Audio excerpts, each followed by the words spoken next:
Saúdo, amada igreja, com a paz do Senhor Jesus. Pode louvar a Deus com as palmas. Orianda labasteia, tepa labacanda labasteia. Abra sua Bíblia comigo em Isaías capítulo 38. Isaías 38.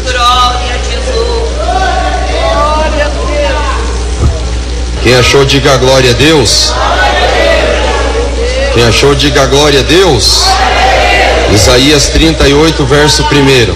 Amém? Isaías 38, verso 1. Glória a Deus. Quem dá glória a Deus? Isaías 38, 1 diz assim: naqueles dias, Ezequias adoeceu de uma enfermidade mortal. E veio a ele Isaías, filho de Amós, o profeta, e lhe disse: assim diz o Senhor, ai, ai, ai, põe em ordem a tua casa, porque morrerás e não viverás.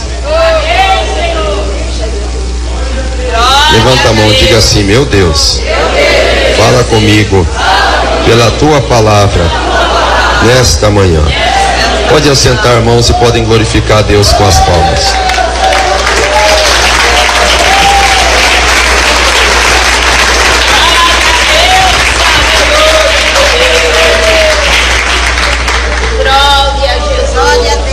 Queridos irmãos e irmãs, na semana passada, semana retrasada, eu estive visitando o cemitério vertical, ali na rua Konrad Adenauer, cemitério vertical.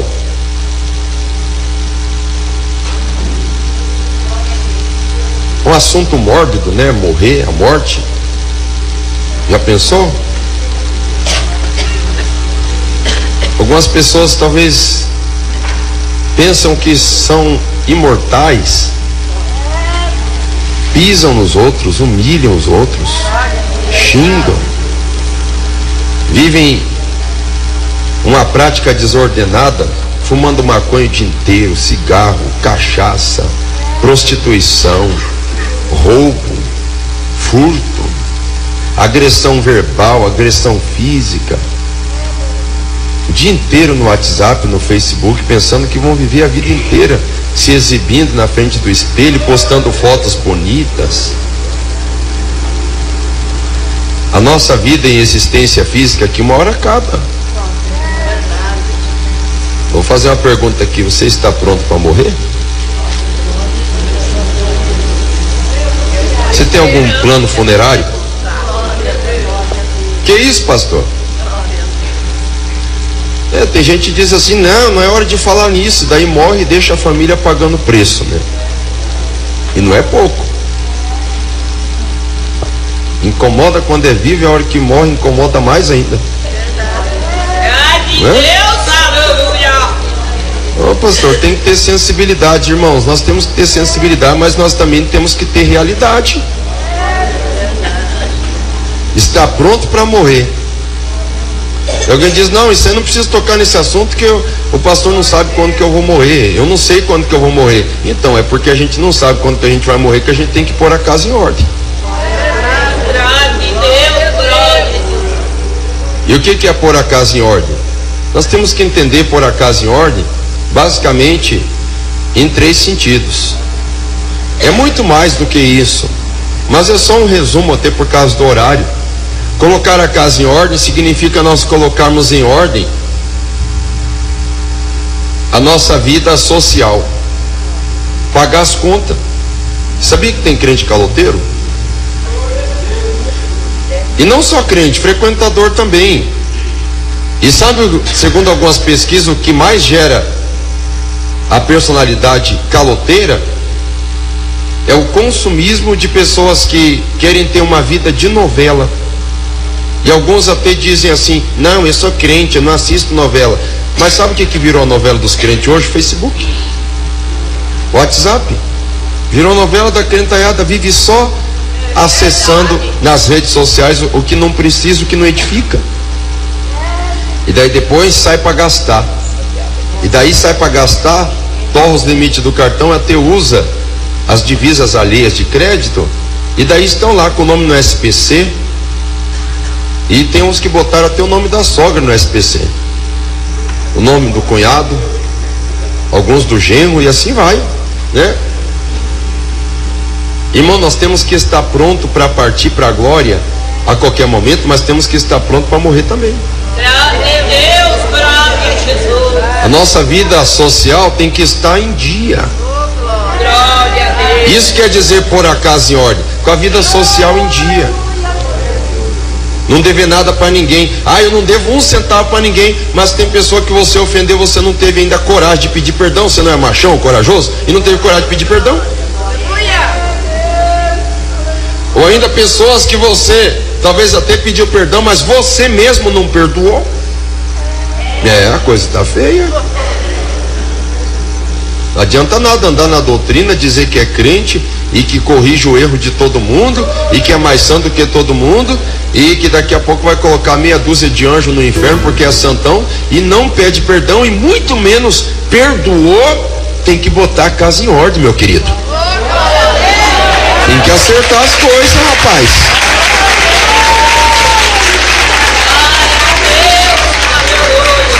Pôr a casa em ordem. Pôr a casa em ordem também. Acertou a vida social, acertar a vida espiritual. Tem gente que quer atropelar a ordem, diz: não, eu vou acertar minha vida social. Bom, depois eu acerto, eu vou acertar minha vida espiritual. Eu estou cheio de Espírito Santo, estou falando em línguas estranhas, estou tendo revelação de Deus, não precisa nem pagar mais conta. Não precisa nem eu acertar esse negócio de perdoar, pedir perdão, porque eu já estou cheio de Espírito Santo mesmo. Deus está aprovando a minha conduta. Rapaz, eu já estou salvo. Rapaz, as coisas é por etapa, não é bem assim não. Você tem que fazer essas coisas sem omitir aquelas. Vida espiritual, vida social, vida social. Vai lá, paga as tuas contas. Ô Zaqueu, o negócio é o seguinte: você dá um jeitinho de acertar a tua vida aí. Não, se eu tenho defraudado alguém, eu restituirei, quadruplicado. Eu vou acertar as coisas. Tem que acertar as coisas. Primeiro você acerta as suas coisas sociais, depois você vai ver a sua vida espiritual. Glória a Deus, aleluia. Você falar língua estranha não vai pagar tuas contas não. Você tem que acertar a tua vida como cidadão, para não escandalizar o evangelho do Senhor. Dai a César o que é de César e dai a Deus o que é de Deus. Vamos acertar as coisas. Jeová.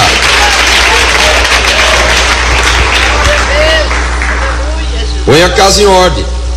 Mas pôr a vida espiritual. Tem pessoa que tem a vida como cidadão, tudo em ordem, mas a vida espiritual está desordenada. A vida espiritual é igual a um cemitério. Não sente a presença de Deus, não ora mais, não jejua mais, não lê a Bíblia. Está criando até teia de aranha na Bíblia dele, que está lá em cima do armário, da estante, da penteadeira, ou até jogado debaixo da cama com a capa arrancada. Põe a casa em ordem. Põe a casa em ordem. Deus dá um aviso para Ezequias: ô Ezequias, o negócio é o seguinte, rapaz, você põe a casa em ordem.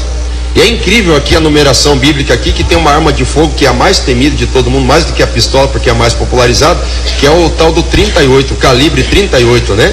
Então foi bem o 38 mesmo que o Isaías puxou para ele. Isaías 38, tá aqui, ó. Põe a tua casa em ordem, rapaz. Não tem nada de condição aqui não. Deus não está tratando condicionalmente. Deus não está dizendo: põe a tua casa em ordem, senão você vai morrer. Não. Deus falou: certamente morrerás. Não tem conversa. Aleluia.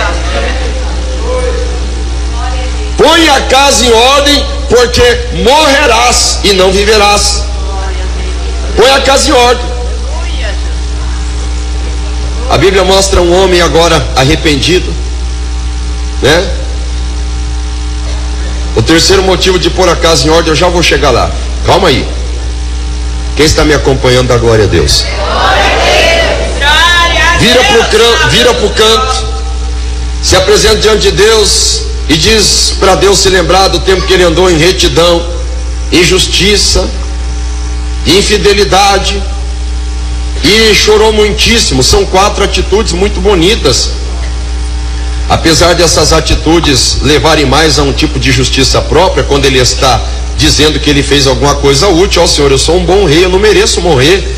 Foi diferente quando Senaqueribe mandou as cartas e ele atribuiu toda a glória a Deus e disse, Senhor, que ele saiba que só tu és Senhor, então eu estou me humilhando aqui. Dessa vez ele não se humilhou necessariamente, ele reivindicou, ele arguiu, ele apresentou a Deus convicções, talvez de que não era a hora dele morrer. Não, Senhor, lembra-te, não é? Mas ele chorou muitíssimo. E é importante, um dia eu posso até pregar uma mensagem sobre isso, sobre cura, sobre restauração. Eu quero pregar sobre isso, mas o momento que o Espírito Santo revoluciona dentro de mim, não é momento, irmãos, apenas para, pelo menos para hoje, para essa campanha que nós estamos fazendo de preparação para a vinda de Jesus. Não é momento de nós ficarmos pensando somente em restauração, somente em cura. Deus, eu estou pregando, Deus está curando aqui, mas antes de tudo, Deus está revolucionando para nós pararmos para pensar em colocar a nossa casa em ordem, aquilo que precisa ser ordenado. É isso que Deus quer tratar aqui nesta manhã.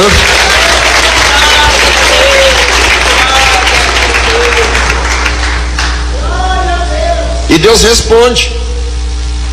Isaías nem está saindo do pátio central urbano de Jerusalém, e Deus fala, pode voltar lá, Isaías, volta lá porque o Ezequias se humilhou, e pode falar para ele lá que eu vou dar mais 15 anos de vida para ele. Vou dar mais 15 anos de vida para ele. Irmã, o que você faria com mais 15 anos de vida que Deus te desse? Contadinho no relógio, no cronômetro. O que você faria, irmão? O que você faria?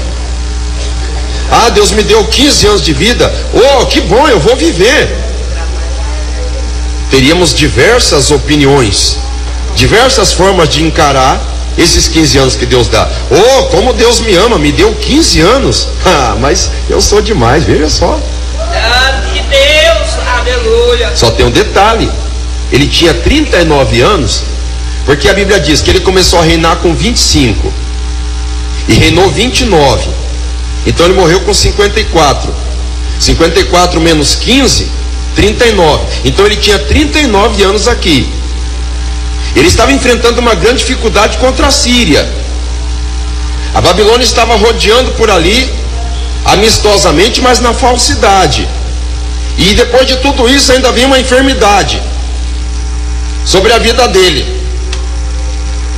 Ele está com 39 anos, irmãos, é motivo, quando Deus já deu um aviso, põe a tua casa em ordem porque morrerás. Daí depois Deus diz, eu vou te dar 15 anos. Tem que entender o seguinte, Deus está me dando uma misericórdia aqui agora. Ele não está permitindo que eu morra. Eu vou ter que fazer o que Ele está mandando eu fazer. Eu tenho que botar a casa em ordem. Glória a Deus, aleluia. Só que ao invés dele entender isso no pé da risca, ele ainda, da maneira assim, entendendo Deus. Irmãos, e Ezequias não foi um rei qualquer. A Bíblia chegou a dizer que Ezequias foi o melhor rei de Jerusalém, que não houve outro igual a ele, nem antes nem depois. Glória a Deus. Olha a restauração que ele promoveu, olha a santidade que ele elevou, o nível moral e comportamental de Jerusalém. Foi um grande rei. Ele entendia e conhecia quem era Deus, mas mesmo entendendo e conhecendo quem era Deus, ele ainda tentou. Eu entendo isso como uma tentação. Ele pede um sinal, ele pede uma prova. Isaías já falou para ele, ó, daqui 3 dias você vai poder entrar no templo de novo. Mas ele faz uma pergunta assim, olha, eu quero um sinal. Você quer um sinal? Calma lá, um profeta de Deus chegou a entregar um recado, uma profecia de Deus. E olha que Isaías foi profeta não somente no período de Ezequias, mas foi profeta também no período de seu pai, o rei Uzias, um rei carnal, mundano. Era um profeta tarimbado, não tinha por que ele duvidar da autenticidade profética de Isaías. Fala, não, eu quero um sinal. Isaías fala, não, Deus vai te dar um sinal. Deus vai te dar um sinal no relógio de Acás. Acás é o pai dele. E o pai dele constrói um tipo de relógio para marcar o tempo. Isaías diz, olha, o relógio vai avançar 10 graus. O Ezequias diz, não, avançar 10 graus. Se é um relógio solar, É claro que conforme o sol vai se aproximando do ocaso, nascendo no Oriente e se colocando no Ocidente, vai ser mais fácil se a sombra avançar. Eu quero um sinal diferente. Eu quero que a sombra, ao invés de avançar, ela retroceda 10 graus. Ela volte atrás. Escuta bem, eu quero que essa sombra volte atrás 10 graus. Isaías falou: é isso que você quer? Queridos irmãos, nós não somos criador, nós somos criatura. Nós não podemos ficar contendendo ou duvidando do nosso Deus. Verdade, meu Deus. Quando Deus manda a gente botar a casa em ordem, a gente tem que botar a casa em ordem e pronto. E é assim, ó, é sim senhor e não senhor. Glória a Deus. Nós somos criaturas. Glória a Deus, graças a Deus. Tá bom, Deus confirmou, Deus demonstrou a prova, o sinal que ele pede. Retrocede 10 graus num relógio de acaso. Eu não sei com isso se Deus permitiu que se paralisasse o movimento de rotação, que é às 24 horas, né? Então, paralisando o Sol, aliás, a Terra na sua rotação, ou até retrocedendo um pouquinho, não sei. A Bíblia não detalha isso. Mas Deus teve misericórdia com ele. E quando ele colocar a casa em ordem, será que ele colocou? Glória a Deus. A Bíblia diz, irmãos, aqui ainda no livro de Isaías, capítulo 39, versículo 8, que depois que ele foi curado, Merodach Baladã, filho de Baladã, rei da Babilônia, foi visitar Ezequias. É aquela visita assim: se Ezequias tivesse morrido, morreu em terra. Só que como esse homem Ezequias venceu o rei da Síria, é um grande rei, vamos visitá-lo. Olha só, ele venceu o rei da Síria, o Senaqueribe, famoso, e ele ainda foi curado de uma enfermidade mortal, de uma chaga mortal. Não, esse homem, vamos visitar ele, porque esse homem não é fraco, pode ser um grande aliado nosso aqui da Babilônia. Então Merodach Baladã foi visitar o rei Ezequias. E Ezequias mostrou todo o tesouro: ouro, prata, relíquias, tudo que tinha. A Bíblia chega a dizer, irmãos, é extraordinário, chega a ser exaustiva a forma como a Bíblia mostra o que ele mostrou. A Bíblia diz que não teve nada que Ezequias não mostrou. Mostrou tudo. Quando Ezequias mostrou tudo para Merodach Baladã, o que você entende? Ele colocou a casa em ordem? Ele obedeceu? Não. Porque colocar a casa em ordem significa também colocar em ordem a nossa casa da humildade e da discrição. Você sabe o que é discrição? Sabe o que é alguém ser discreto? É alguém não ser movido pela ostentação. E hoje a moda é a ostentação. Tem alguns pregadores que, se eles pudessem, assim, porque no paletó não aparece a grife, a marca do paletó, se ele pudesse, ele abria o paletó, andava aberto assim: aleluia, Pierre Cardin, oh glória, Armani. No sapato não aparece a grife, mas se de repente aparecesse alguma laminazinha embaixo de ferro, pois é, ai, Dolce Gabbana, coisa assim. Ostentação quer mostrar. Será que alguém que é vítima da ostentação colocou a casa em ordem? Você sabia que tem crentes que têm recebido alertas e avisos de Deus para botar a casa em ordem, porque morrerá e não viverá, e continua na ostentação? Você sabia que tem crente batizado que participa da Santa Ceia e coloca ainda no Satanás do Facebook fotos mundanas e sensuais de quando ele não era crente, até com um copo de cerveja na mão ou com roupa seminua, quase pelada?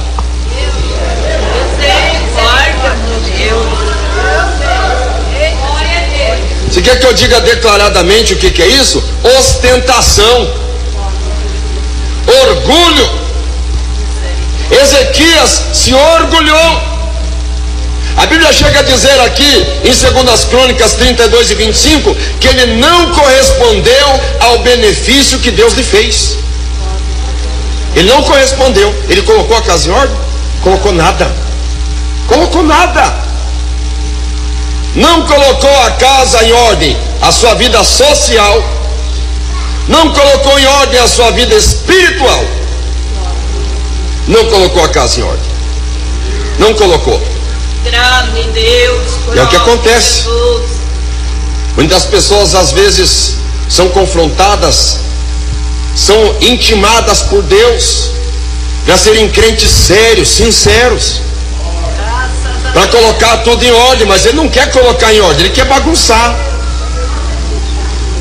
Ou talvez não quer bagunçar, mas faz pouco caso do que Deus falou. Escuta uma coisa aqui, ó. Quem fez o pronunciamento não é presidente da república comedor de arroz e feijão.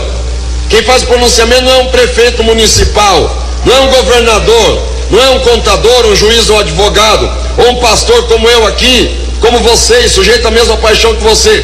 Quem faz a convocação para botar a casa em ordem é Deus, e Ele exige que seja obedecido o que Ele fala. Põe a casa em ordem, Deus está falando.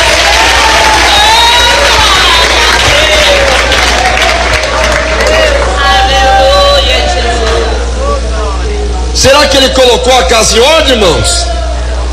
Será que ele correspondeu o que Deus ordenou que ele fizesse? Agora vai chegar numa parte que eu quero gastar um pouquinho mais de tempo com vocês, mas não vou demorar muito também não. Ele não colocou a casa em ordem. O terceiro aspecto que eu quero falar, o primeiro é o aspecto social, o segundo aspecto espiritual, e o terceiro aspecto, quando se fala colocar a casa em ordem, o que é a casa em ordem? Quando Josué diz, eu e minha casa serviremos ao Senhor, será que é a casa que ele construiu? O que é então? É o quê? Família. Quando Josué diz, eu e minha casa, o que ele está querendo dizer? Eu e minha família. Será que Ezequias colocou a casa dele em ordem? Vamos ver. Vamos ler a Bíblia Sagrada aqui, queridos irmãos, em 2 Reis, capítulo 21, nós vamos encontrar a Bíblia dizendo que depois de Ezequias ter morrido nos seus 54 anos, o seu filho assume seu lugar. Como é o nome do filho de Ezequias? Manassés. Manassés assume o lugar do seu pai. Preste atenção. Ezequias começou a reinar com 25, reinou 29 anos, então ele morreu com quanto? 54. A Bíblia diz aqui, tinha Manassés 12 anos de idade quando começou a reinar. Certo, irmãos? Tinha 12 anos de idade quando começou a reinar. Se a Bíblia está dizendo que ele tinha 12 anos quando começou a reinar, ele começou a reinar automaticamente depois da morte do seu pai.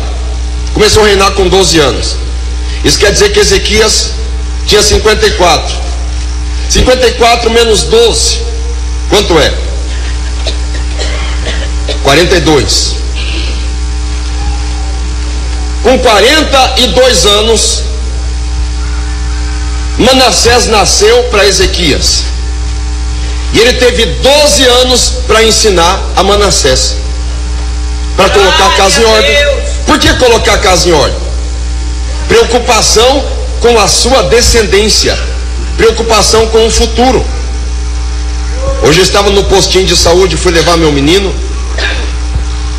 e eu estava no postinho de saúde de manhã e observando uma criança, aquela criança não tem 2 anos, no colo de uma mãe. A mãe não queria brincar com a criança, a mãe não queria tentar ensinar a criança a falar, não queria mostrar as pessoas, mostrar os sinais, os objetos. Não, a mãe não ia perder tempo com isso. Para que perder tempo com isso? Querer ensinar a criança a falar, querer educar a criança? Não. A mãe colocou um celular desse tamanho na mão da criança e colocou um joguinho para a criança brincar. Criança de 2 anos. Não é normal, irmãs? Normal, né? Não é, irmãos? Normal. Criança brincando com joguinho. O que tem? É tão divertido, a criança chegava a se babar assim, ó, chegava a sair baba da boca da coitadinha da criancinha. Brincando assim, brincando, se divertindo no celular. se divertindo.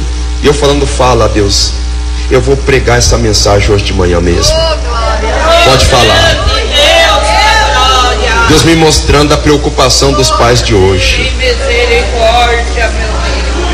Dos pais orgulhosos porque os filhos dominam o celular.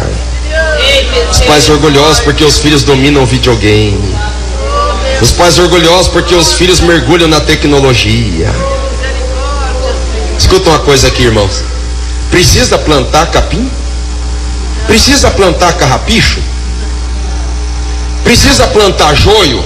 Nasce sozinho. Não, não precisa, nasce sozinho, né? Agora soja, trigo, feijão, arroz, milho, alface, cebolinha, você tem que estar ali capinando, tem que estar ali expulsando as formigas, você tem que estar ali cuidando. Agora capim nasce sozinho, é coisa do capeta mesmo. É coisa da maldição adâmica mesmo, isso aí cresce sozinho. Grande Deus, aleluia. Meus meninos já foram criticados na escola. Por que você não tem celular? Meu menino tem 13 anos, o outro tem 9. Por que você não tem o WhatsApp? Porque você não tem Facebook? Não acredito que vocês nem internet vocês têm em casa, né? Teu pai deve ser atrasado, ultrapassado. Que série teu pai tem? Que série teu pai cursou? Faz essas perguntas para meus meninos. Eu não estou aqui querendo, irmãos, dar lição de moral em ninguém. Eu só quero dizer uma coisa para vocês. Quando Deus deu essa ordem para Ezequias, essa ordem não é para passar disfarçada. Ezequias, fique esperto. Não é só para Ezequias, não. Essa ordem é para mim e para você botar nossa casa em ordem.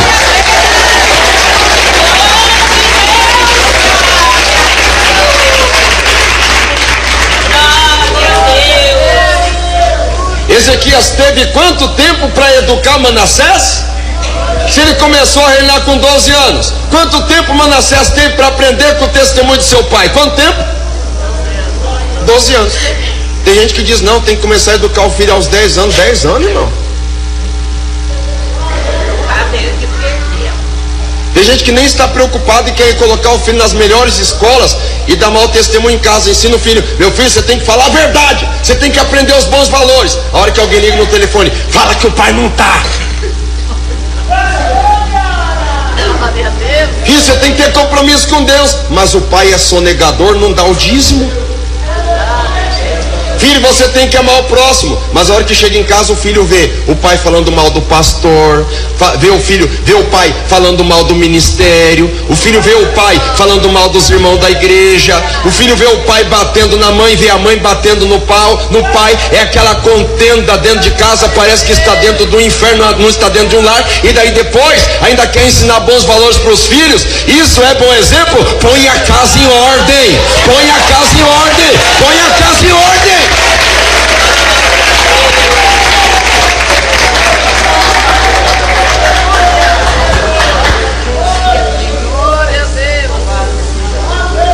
Olha o que diz o versículo 2. Será que Manassés aprendeu alguma coisa boa com o pai dele? Olha aqui. E fez o que era mal aos olhos do Senhor, conforme as abominações dos gentios que o Senhor tinha desterrado de suas possessões diante dos filhos de Israel. Ele fez pecado igual aos amonitas, moabita, eteu, eveu, girgazeu, ferezeu, igual aos fenícios, igual aos filisteus, igual aos midianitas, igual a toda a raça pagã e idólatra, porque ele tornou a edificar os altos que Ezequias seu pai tinha destruído. Você escutou isso? Ele tornou a edificar os altos que o seu pai tinha destruído. Ezequias chega lá nos lugares altos e derruba, pega um pedaço de pau, um porrete, pá nos postes ídolos, derruba tudo as idolatrias, arrasta os baalins, taca fogo nos altares estranhos. E o que Manassés faz? Chega lá e começa a construir tudo de novo.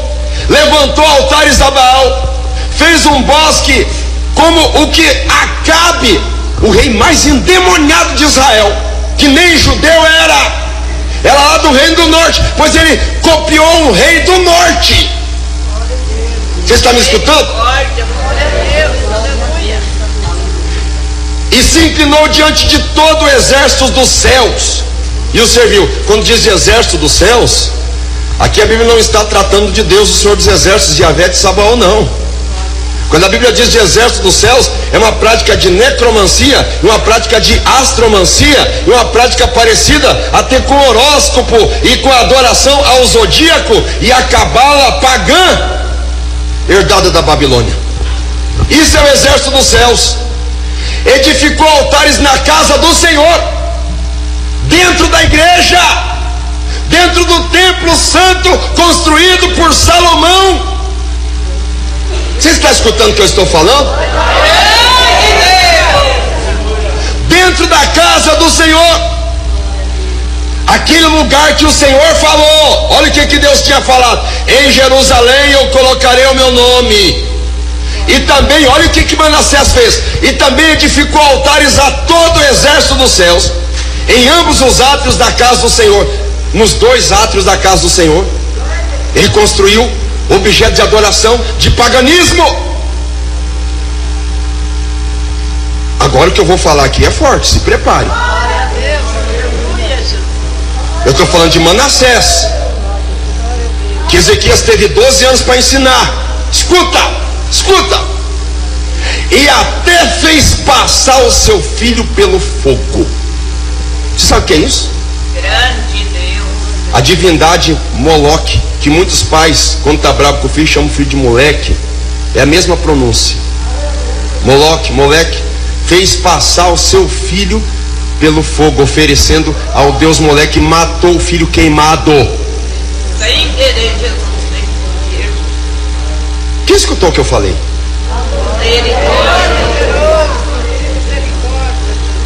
Queimou o neto de Ezequias.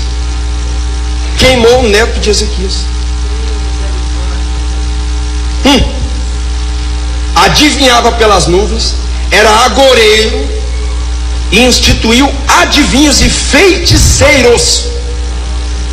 Pensou, irmãos? E prosseguiu em fazer mal aos olhos do Senhor para o provocar a ira. Sabe o que dá a impressão aqui, irmãos? Que o menino odiava o pai dele. Dá a impressão aqui que o menino, se pudesse, ia matar o pai dele também.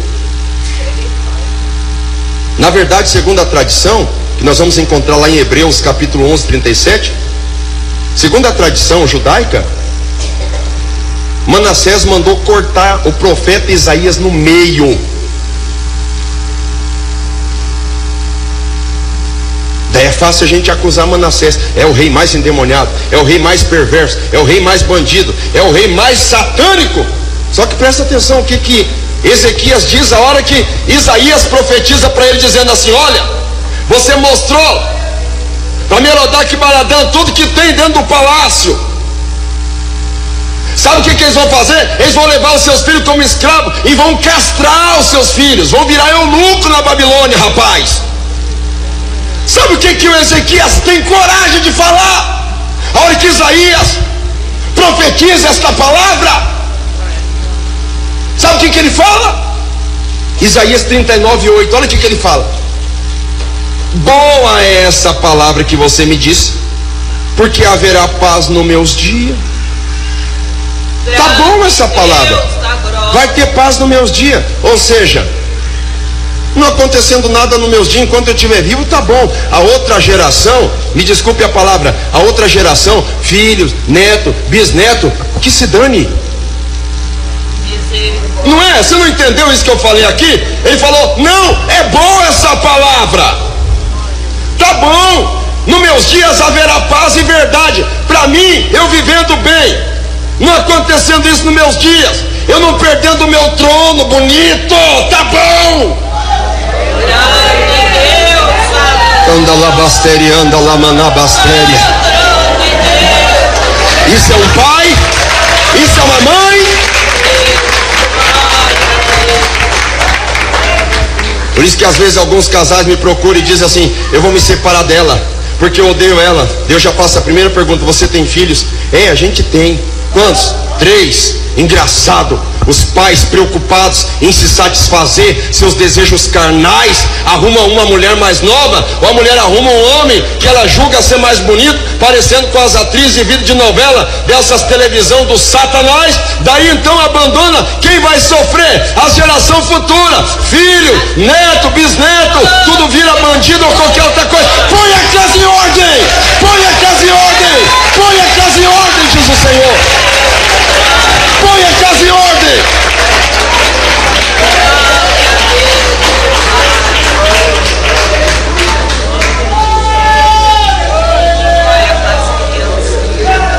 Aí alguém olha aqui o comportamento de Manassés e diz: meu Deus, pastor, que comportamento terrível. O que esse homem fez? O que aconteceu com esse homem? A Bíblia diz que ele pediu perdão, que ele se humilhou. Mas preste atenção. O que acontece? Escuta bem o que eu estou falando aqui, ó. O que acontece 115 anos depois da profecia de Isaías contra Ezequias? Deus usa Ezequias para profetizar, mandando que Ezequias coloque a casa em ordem. Deus manda Ezequias colocar a casa em ordem. 115 anos depois, sabe o que acontece? Sabe o que acontece? 115 anos depois, Manassés já tinha morrido, tinha passado já algumas gerações, 2 gerações no mínimo. 115 anos depois, olha o que a palavra diz aqui. Jeremias 15 primeiro. Jeremias 15 primeiro é na hora que o rei da Babilônia está cercando a Jerusalém. O ano é aproximadamente 587 a.C. Lá está a Jerusalém cercada. Olha o que Deus fala. O Senhor disse: ainda que Moisés e Samuel se colocassem diante de mim, a minha alma não seria com esse povo. Você sabe quem que é Samuel e Moisés? Os 2 maiores intercessores do Antigo Testamento. E Deus avisando: ainda que esses 2 homens, Samuel e Moisés, se colocassem na minha presença pedindo misericórdia por esse povo, eu não ia ter misericórdia desse povo. Vai escutando, vai acompanhando, vai acompanhando, vai escutando aí. Lança eles diante da minha face e saiam de perto de mim. E se eles te perguntar: para onde que nós vamos? Então você vai responder: assim diz o Senhor, os que vão para a morte, para a morte, os que vão para a espada, os que vão para a fome, e os que vão para o cativeiro, porque eu os visitarei com 4 tipos de males. Vai escutando aí, vai escutando aí. Diz o Senhor: com a espada para matar, com os cães para os arrastar, e com as aves do céu e os animais da terra para os devorar e destruir. Vai escutando, vai escutando. Versículo 4: eu os entregarei ao desterro e à vergonha em todas as terras do mundo, em todos os reinos da terra. Sabem por quê? Vai acompanhando a leitura do versículo 4. Por causa de Manassés, filho de Ezequias, rei de Judá, por tudo quanto ele fez em Jerusalém. De quem que a Bíblia está falando aqui? De quem que é? Manassés. Filho de quem? Ezequias. Ezequias teve 12 anos para ensinar seu filho. Ele ensinou? Ele colocou a casa em ordem? Não. Não colocou. Não colocou. Muitos pais querem criar seus filhos liberais, à vontade.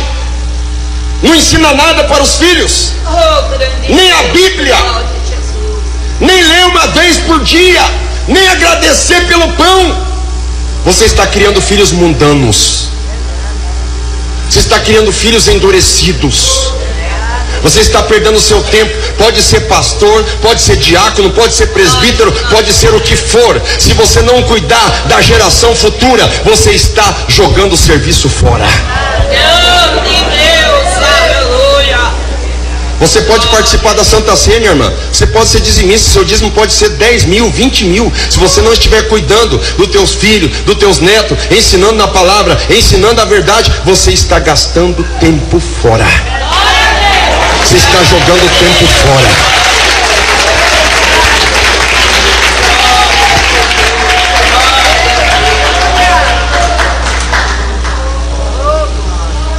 Alguns que dizem que Davi ganhou o mundo e perdeu a sua família.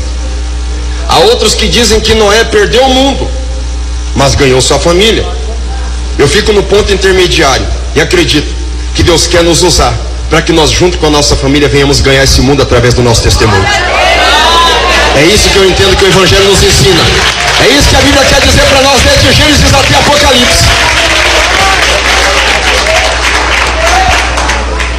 Glória a Deus, aleluia, meu Deus. Os irmãos que estão ouvindo o que eu estou falando aqui, eu tenho 36 anos já. Os nossos avós foram muito mais sérios que os nossos pais, apesar de serem católicos a maioria. Foram mais sérios que os nossos pais.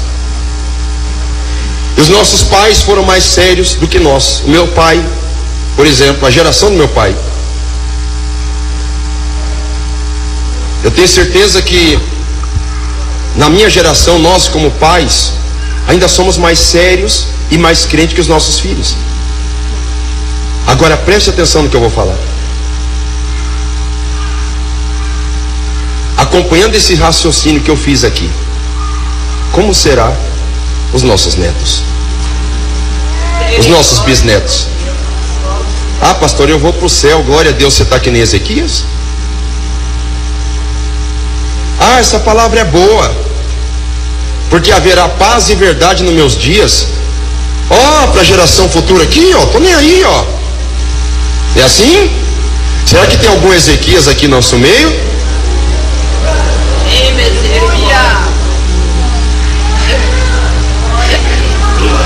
Ah, pastor, mas o que eu vou fazer? O que eu vou fazer? É boa essa pergunta. Eu poderia dizer agora eu começo a pregar, só que daí nós iríamos até 1 da tarde. Então eu vou acelerar o processo. Pega a sua Bíblia na sua mão aí, abre comigo em Deuteronômio capítulo 6, versículo 4. Glória a Deus, aleluia. Enquanto você encontra, eu vou te dizer algo interessante sobre este versículo aqui. Esse versículo aqui é a máxima do exército judaico. Eles amarram o filactério no braço, em hebraico, é claro, quando vão para a guerra. Eles vão para a guerra e antes de ir para a guerra eles dizem: Shema Israel, Adonai Eloheinu, Adonai Echad. Vou repetir: Shema Israel, Adonai Eloheinu, Adonai Echad. Ou seja, Deuteronômio 6:4. Ouve, ó Israel, o Senhor nosso Deus é o único Senhor. Versículo 5. Amarás, pois, o Senhor de todo o teu coração, e de toda a tua alma, e de todo o teu poder. Não é só da boca para fora. Porque para você ensinar valores para os seus filhos, não adianta você ficar enchendo a cabeça dele de doutrina, de julgamento, de dogma, de normas e de lei.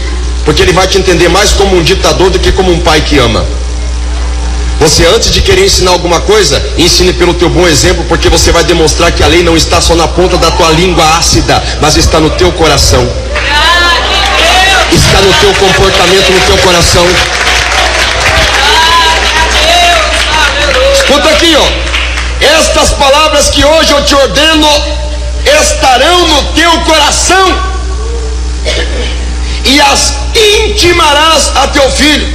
Sabe o que é intimar o filho? Não é você intimar o teu filho, é tornar a palavra íntima do teu filho, interiorizar, colocar a palavra lá dentro do teu filho. Mas pastor, como é que eu vou colocar a palavra dentro do meu filho? Como é que você vai fazer? Boa pergunta. Pastor, mas isso é um grande desafio. Deus não te chamou para ser molenga. Quem for covarde e medroso, que corre e que fuja. O que eu vou fazer, pastor? Você vai pegar a Bíblia e vai ler versículo com o teu filho. Você vai abraçar teu filho e vai dizer: meu filho, escuta, o Senhor Jeová é o único Senhor, meu filho. Você sabe por que você está vivo, meu filho? Porque Deus te livrou da morte quando você ia nascer, meu filho. Você sabe por que o pai está vivo? Porque Deus livrou o pai da morte. Sabe por que o pai tem um emprego abençoado? Porque foi Deus que fez. Assim, para o pai ter uma porta de emprego. Sabe o carro e a casa que nós temos? Foi Deus que preparou, meu filho. Você ainda era pequeno, contar testemunho para o filho, explicar para o filho, dizer: meu filho, Esqueça a doutrinação diabólica das escolas.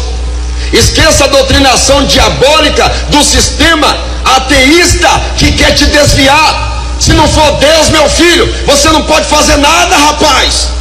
Glória a Deus. Ensinar pro teu filho. Ensinar a verdade pro teu filho. Vai escutando aí. Estas palavras que hoje eu te ordeno estarão no teu coração, e as intimarás teus filhos, e delas falará assentado na sua casa. Olha só, assentado na sua casa, andando pelo caminho, deitando e levantando. Você entendeu? Você está sentado em casa, você está tomando um café. Oh, glória, Deus é bom, né, filho? Deus é maravilhoso, né?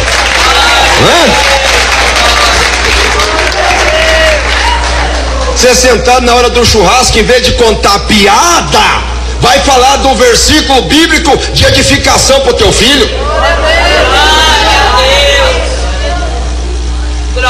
Assentado, olha aqui, e andando pelo caminho. Como assim andando pelo caminho, pastor? Se eu não tenho tempo, eu trabalho o dia inteiro. Ah, você não tem tempo? Então você vai ter que daqui a um tempo encontrar um tempo para visitar teu filho na cadeia.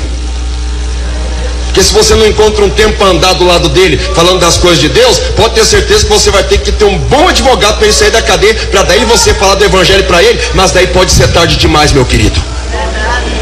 Ai, de Deus, aleluia. É verdade.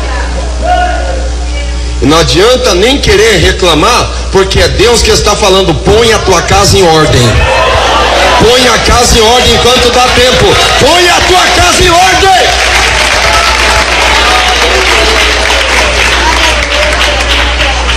E deitando.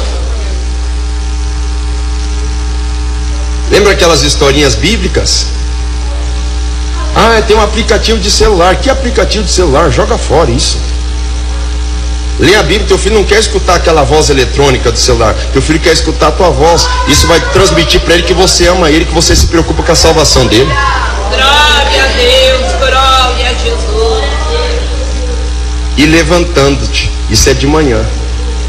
Em vez de ter aquelas contendas na hora do café da manhã, jogando as coisas em cima da mesa, fala versículos bíblicos. O Senhor é meu pastor, nada me faltará. Isso não faz mal para ninguém, não. Agradeça a Deus. Glória a Deus. Também a atarás por sinal na tua mão, os filactérios que eu tenho falado, e te serão por testeiras entre os teus olhos, na testa, para que alguém vê, vai dizer, aquele é crente. Já pensou, pastor, Deus que me livre, Israel tinha coragem de fazer isso. Ah, você vai criticar Israel? É o povo que mais conquistou o prêmio Nobel no mundo todo, é o povo mais avançado em tecnologia, é o povo mais avançado financeiramente, é o povo mais avançado intelectualmente, é o povo mais aclamado e reconhecido, também é o povo mais odiado, porque é o povo mais invejado. Então glória a Deus aí. E as escreverás nos umbrais da tua casa e nas tuas portas. Glória a Deus, aleluia, meu Deus. Vamos lá para um outro versículo, já vou finalizar, é o penúltimo versículo. Abre a tua Bíblia comigo em Salmo 44 primeiro. A Bíblia diz assim: ó Deus, nós ouvimos com os nossos ouvidos. Com o que nós temos ouvido? Com os nossos ouvidos, e nossos pais nos têm contado os feitos que realizaste em seus dias no tempo da antiguidade. Você escutou aqui? Será que Ezequias tirou um tempinho para contar o que Deus fez na antiguidade para Manassés? Ô Manassés, Deus abriu o mar vermelho, Manassés, e o povo passou a ceia com Manassés. Deus é tremendo, Manassés. E Deus que conferiu e confirmou esse reino para você. Ô Manassés, coloca a coisa na tua cabeça, rapaz. Você faz parte da linhagem de onde virá o Messias. Glória a Deus, glória a Jesus. Será que ele fez isso? Vamos tornar mais pessoal o discurso. Será que você tem feito isso? Você tem contado testemunho para o teu filho? Ou você está preocupado em fazer seu filho saber dos escândalos, das fofocas, das mentiras, das calúnias? ou da política? Porque o que tem de pais falando tanto de política que até os filhos estão aprendendo política. O que não for deputado ou vereador vai virar assassino de político. Que de tanto que se aprende política, tanto se fala, mas se fala pouco de Bíblia e pouco de testemunho que Deus faz. Você já contou para o teu filho o livramento que Deus te deu para o teu coração?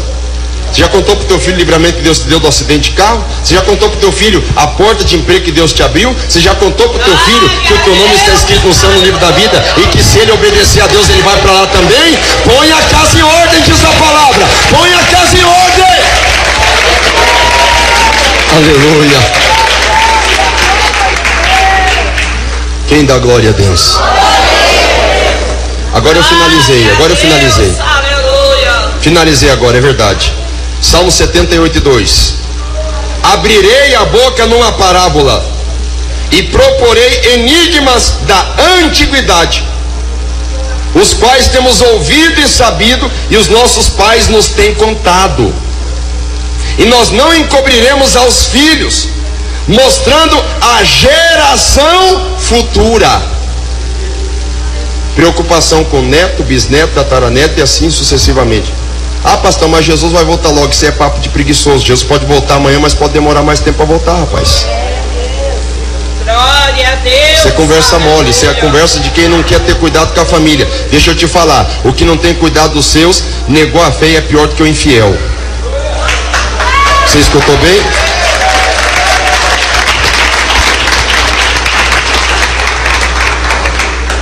Mostrando à geração futura os louvores do Senhor, assim como a sua força e as maravilhas que ele fez. É engraçado aqui, né, falar louvores do Senhor da antiguidade. Até vale a pena, vem a calhar isso, né? Porque os louvores de hoje em dia, esses cantores mundanos, essas cantoras mundanas, corrompidos, bandidos mesmo, mentirosos, falsos e enganadores.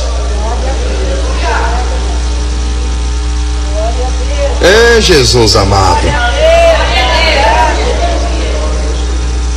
Porque ele estabeleceu um testemunho em Jacó. Ele quem? Deus. E pôs uma lei em Israel. E ordenou aos nossos pais que a fizesse conhecer aos seus filhos. Deus mandou que os pais fizessem conhecida as grandezas e as leis de Deus. Glória a Deus. Para que, olha aqui, irmãos, já estou finalizando, calma lá. Para que a geração vindoura soubesse, e os filhos que nascessem se levantassem e contassem aos seus filhos também, para que pusessem em Deus a sua esperança, e não se esquecessem das obras de Deus, mas guardassem seus mandamentos. Glória a Deus. Sabe o que é pôr a casa em ordem? É pôr a casa em ordem na nossa obrigação como cidadão. É pôr a casa em ordem no sentido espiritual e pôr a casa em ordem no sentido de nós ordenarmos, ensinarmos filho, neto, bisneto, tataraneto e quanta geração possível for que Deus colocar na nossa mão. Ensinar. É para isso que Deus nos deu sabedoria e colocou a Bíblia na nossa mão, para botar